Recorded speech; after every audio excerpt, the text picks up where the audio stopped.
Hola, ¿qué tal? Estamos aquí para grabar nuestra cápsula de medicina para nuestro canal de Rompeviento TV. En esta ocasión me gustaría platicarles acerca de un padecimiento que es muy común y sobre todo en estos tiempos de estrés continuo y que en un momento dado puede ser difícil de diagnosticar y a veces difícil de tratar. En ocasiones muy costoso desde el punto de vista económico para los pacientes y a veces hasta sometidos a tratamientos y estudios delicados, invasivos, y a veces también, ¿por qué no decirlo?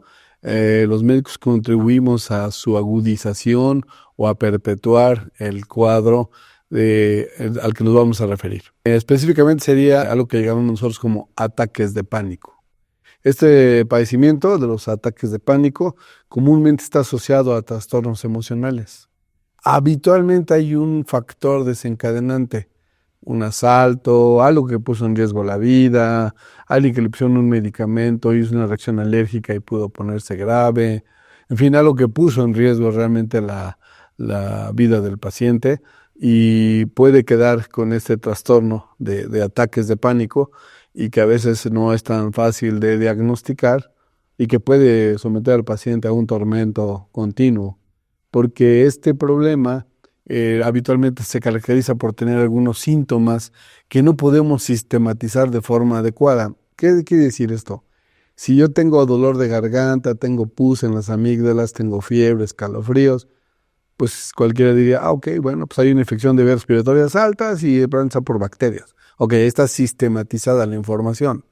Pero hay pacientes que tienen dolor de pecho, sudoración, palpitaciones, falta de aire, adormecimiento de las manos, o sea, ya varias áreas del cuerpo finalmente con síntomas y que no están relacionados. Así puede haber disestesias que llamamos nosotros. Eso quiere decir que hay alteraciones en la sensibilidad. Muchos pacientes piensan que porque se les duermen los dedos o las manos tienen mala circulación, cuando en realidad esa alteración de la sensibilidad tiene que ver con los nervios periféricos, el nervio que sale de la columna cervical hacia las manos. Y a veces puede ser porque simplemente están tensos los músculos que rodean a la columna cervical, comprimen los nervios y eso provoca adormecimiento, que es muy común, sobre todo durante la noche o al despertar. Regularmente se corrige en unos cuantos minutos, entonces bueno, pero a veces eso llama mucho la atención a los pacientes y puede desencadenar todo el resto del cortejo de síntomas. Otro muy común es el dolor torácico.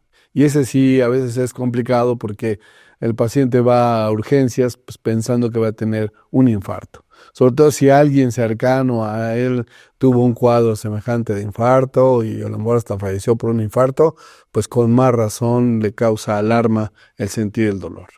Entonces, de ahí se derivan una serie de estudios, ¿no? Desde lo que es el ultrasonido cardíaco, lo que es el electrocardiograma. Bueno, hay pacientes que llegan hasta el cateterismo, pero al final del día, después de todos los exámenes, se ve que realmente el dolor torácico no era de origen cardíaco. Entonces son pacientes que regularmente van a urgencias con recurrencia. Otro es los mareos que son muy diferentes a los que ocurren en el mareo o en el vértigo vestibular. El vértigo vestibular, el que sí tiene que ver con el sistema de equilibrio que está en los oídos. Este mareo regularmente es un mareo, decimos nosotros como traslacional, es decir, como sentir que se mueve el piso, como que está temblando, sí que en realidad haya náusea, no haya vómito, no haya sudoración, ¿no? Entonces es un mareo más de tipo, decimos nosotros, tensional. El temblor, a veces en las manos, temblor distal, sudoración de las manos, ¿no? Hay dolor de cabeza y muy frecuentemente falta de aire, la disnea, ¿no?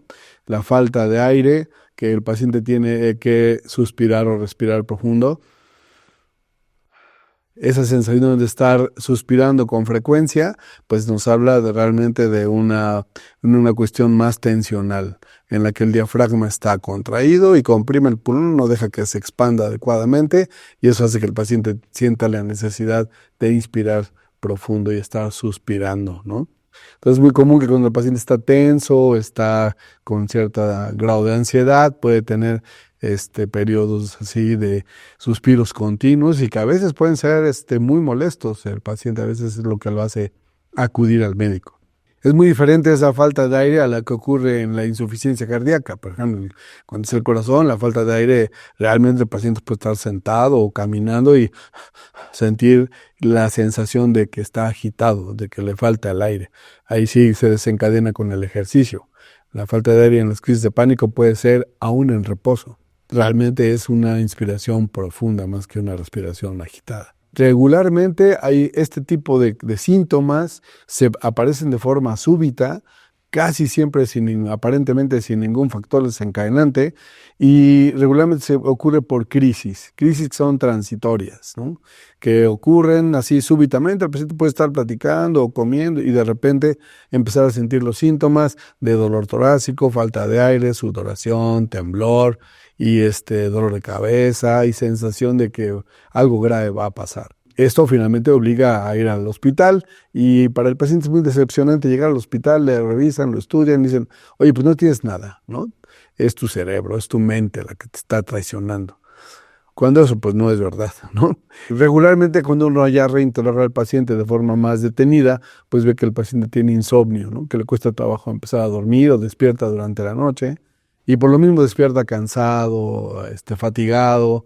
El sueño no es reparador, pues. Y cuando ya el sueño no es reparador por varios días o por varias semanas, el paciente puede estar cansado todo el tiempo. Muchas veces hasta se dice que el paciente tiene síndrome de fatiga crónica, pero en realidad es este sueño no reparador de larga evolución. El punto aquí importante es cuando tratamos de hacer el diagnóstico y decirle a un paciente, oye, pues tienes ataques de pánico, ¿no? Les cuesta trabajo entender o comprender o aceptar que tienen un problema que no tiene nada que ver con algo orgánico, ¿no? Con que el funcionamiento de todos sus tejidos cuando no tiene la crisis está normal. Las crisis regularmente duran minutos, a veces con mucho media hora. El paciente regresa a un estadio totalmente normal y entonces esto nos hace sospechar que en realidad estamos teniendo un paciente con ataques de pánico. Hay padecimientos que pueden provocar estos síntomas, como pudiera ser a lo mejor algunas neoplasias neuroendocrinas que producen la adrenalina de forma así espontánea y que puede provocar todos los síntomas parecidos a un ataque de pánico. Afortunadamente ese paciente es extremadamente raro, entonces casi siempre si nosotros hacemos bien la evaluación podemos llegar a la conclusión de que el paciente tiene una crisis de ataque de pánico y que si investigamos bien a profundidad en sus antecedentes podremos encontrar algún factor que provocó o amenazó su vida o su confort o su estabilidad, ¿no? O cuestiones que a veces son amenazas continuas, ¿no? No sé, por dar algún ejemplo, a lo mejor si a alguien le dijeron que va a tener que probablemente tenga cáncer, pues de aquí a que se llega al diagnóstico de si tiene o no cáncer, todo ese tiempo crea un grado de incertidumbre y de ansiedad que puede provocar ataques de pánico. El tratamiento no es tan sencillo, ¿no? Regularmente lo que hacemos es pues que sí tenga una evaluación desde el punto de vista psicológico, con algún terapeuta, sea un psiquiatra o un psicólogo, para tratar de determinar el tipo de personalidad del paciente y sobre todo qué puede estar ocurriendo, qué puede estar causando este estado de ansiedad que le puede estar provocando los ataques de pánico. El mismo terapeuta le enseñará algunas maniobras de relajación, tal vez llegará a la conclusión el paciente de que afortunadamente estas crisis son totalmente benignas, que van a pasar y no ocurre nada, que él va a estar bien y eso ayuda a veces a mermar un poco los síntomas. La realidad es que nosotros, desde el punto de vista médico, utilizamos algunos medicamentos para bloquear la adrenalina, para disminuir la ansiedad y para mejorar la calidad del sueño. Entonces, los medicamentos lo que hacen es como abortar las crisis de pánico para que el paciente ya no las tenga, porque si las tiene con frecuencia, cada vez se hacen más y más frecuentes y realmente llegan a discapacitar al paciente al grado a veces de no querer salir solo a la calle o no querer hacer cosas fuera de su hogar o a estar solo, ¿no? Cualquier este tipo de situaciones puede causarle una ansiedad que le impida hacer su vida normal. Vale la pena tomar en cuenta esto, debemos estar con la mente abierta para poder aceptar el que a veces hay cosas que no tienen que ver con la mente, porque además ese es un punto importante. Este padecimiento es totalmente involuntario, ¿no?